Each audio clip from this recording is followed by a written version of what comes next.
Oh, hey. I didn't see that. Hi. How you doing? How you doing? Oh, yeah, you said that. I love you too. What's up, everyone? Welcome back to another episode of, or another video, I should say, of Epictastic Joshua.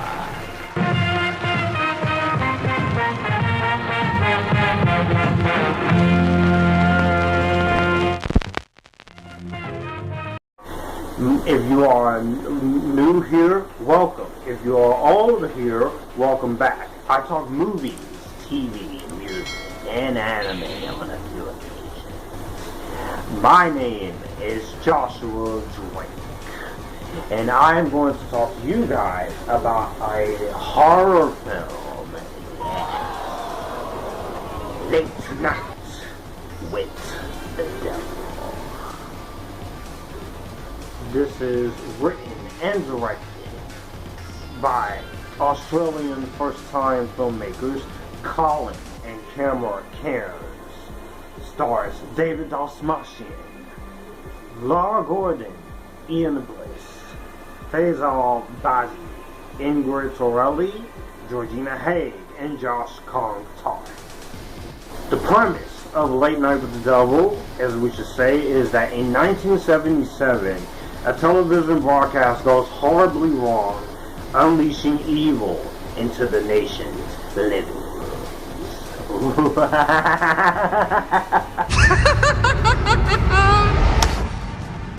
Remarkable. So, Late Night with the Devil. This was a movie that I heard so many people hyping up. So many people were hyping this up, and this got released in film festivals back last year at South by Southwest, and it received a lot of reviews for it. Great praise for it. It came out in 2024 in March. I didn't see it right away. It got so much critical praise, even though the revelation that they did use a controversial situation in this. Yep, we going there. Hell are you? No! No! No! Was the biggest controversy, and it took me a while to see this movie because of that controversy, because that was the biggest elephant in the room that we will talk about, which I'll explain more in the review. But I went into this, I didn't expect much out of it because of that controversy, and it was going to just ruin this whole movie.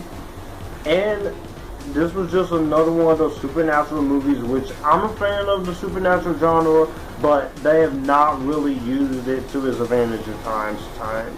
Having came out of this, I have to say that Late Night with the Devil really surprised me in ways I didn't think I would, because I have just been, 2024 horror has not been the strongest here. We have stuff like Immaculate, Abigail, and Civil War, and Lisa Frankenstein, which I all thoroughly enjoyed.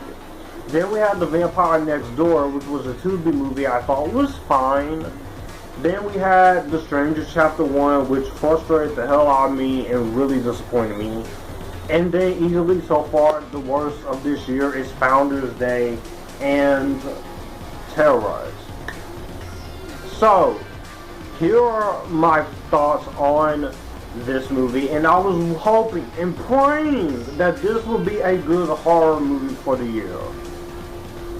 And it was. Honey, you're giving me goosebumps. Now, am I going to say this is a cinematic masterpiece or the cinematic critical darling that everyone thinks it is? No. But this is a damn great horror movie that I feel like should definitely be watched. So the first thing I really admired in this movie was the idea, the usage of found footage in 1970s with a mix of the mockumentary style of a talk show. Is a very genius idea that I think we've never seen before.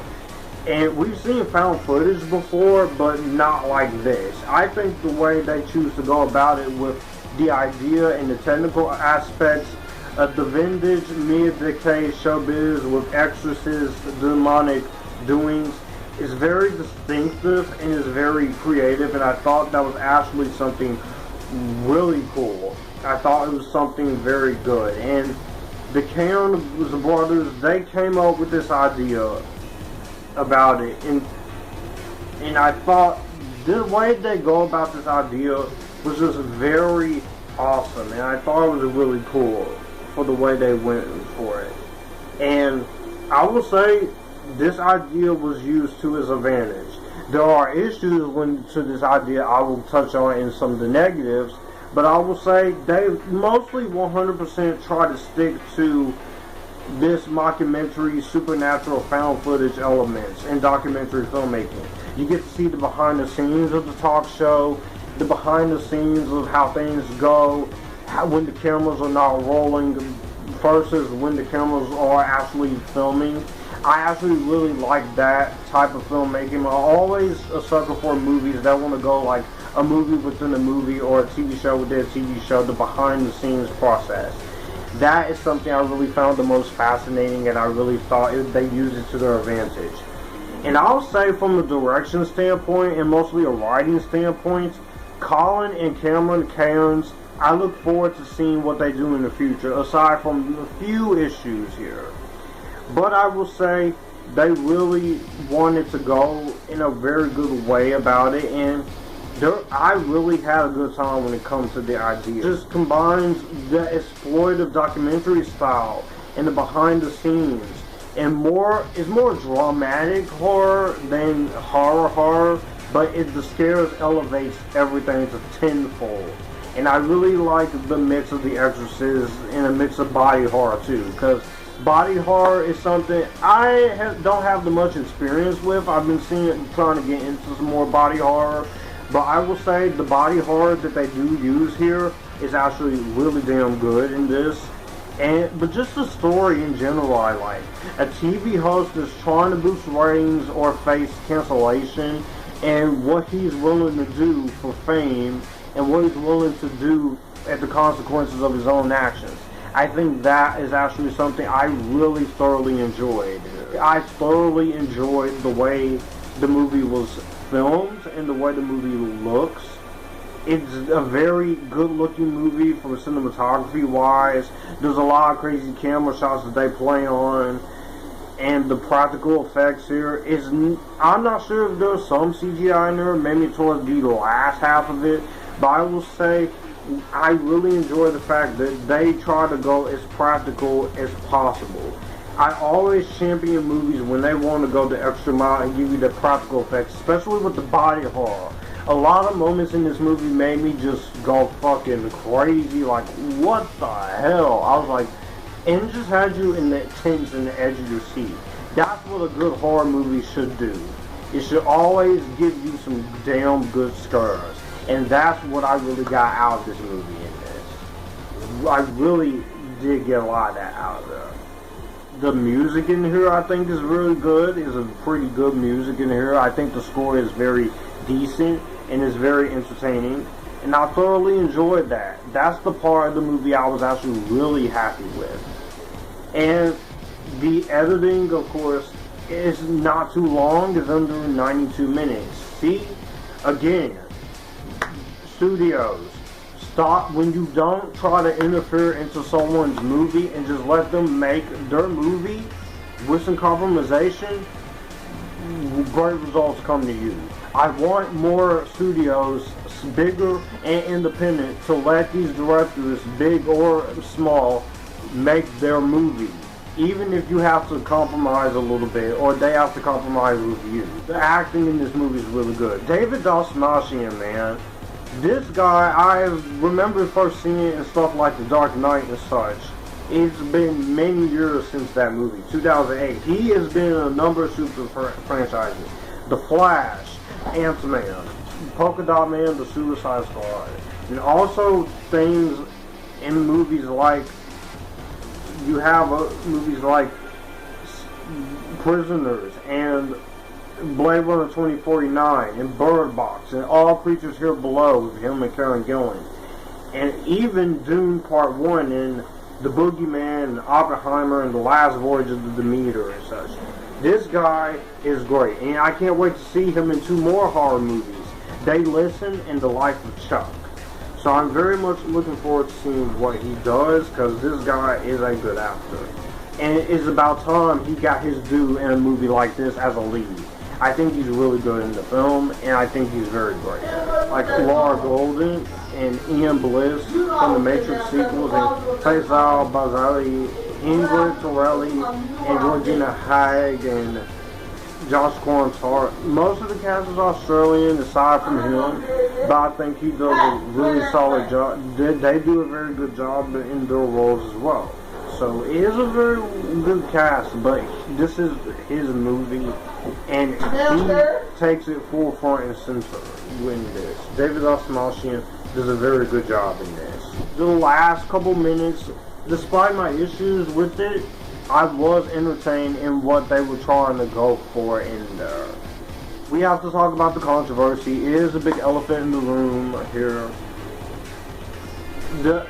The usage of AI, because they did use AI in title cards, and that was the main reason why I was seeing so many people decide on whether they should watch it or not. Should they boycott it or such? And that was the reason why it took me a while to decide if I would watch this or not, because so many people were bragging about this, thinking it was for the entire film, when it's just mainly for a few seconds and a few images. Mainly 3, and it's just a few seconds and you'll miss it. I don't like the usage of this as much as everyone else, but this is the example of where I say you could do it well rather than using it to do a 4K restoration of an entire movie. We're looking at you, James Cameron. Seriously. Us fans who love True Lies and The Abyss, because of what you did, we're not just going to let that go. Only a few issues I have when it comes to this movie, and like I said, that is one of my issues. I feel like we should just use traditional title cards, hire an actual drawer or artist, and that way you could still have the effect of a 70s TV show. You didn't really need to go that route doing that. So maybe in the next couple movies, these directors will take that criticism and just not use it. The ending did not fully 100% work for me. It didn't really fully satisfy me. I get what the movie was trying to do, but I just thought that ending kind of took me out of the film. And the last 10 to 20 minutes where it gets all Illuminati and freaking supernatural and all unhinged didn't quite work for me. That did not really work for me whatsoever. So that whole ending, we could have found a better way to do that. Yeah. But overall, I will say Late Nights with the Devil is a very solid, entertaining little movie. So it is something that I was genuinely surprised I enjoyed.